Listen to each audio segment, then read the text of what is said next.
Alright, so I chose my dog to explain photosynthesis and cellular respiration. So here he is.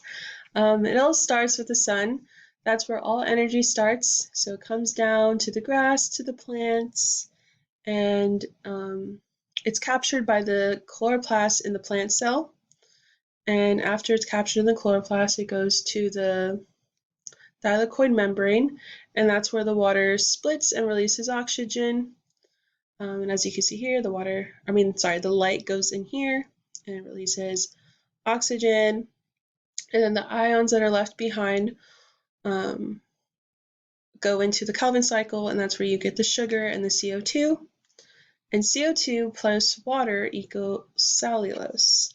And cellulose goes back into the plant, and when my dog goes outside and he runs around the grass and he likes to eat grass.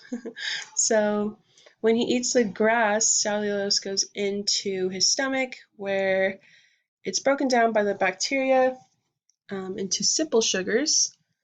And actually, simple sugars are broken down in the mitochondria right here.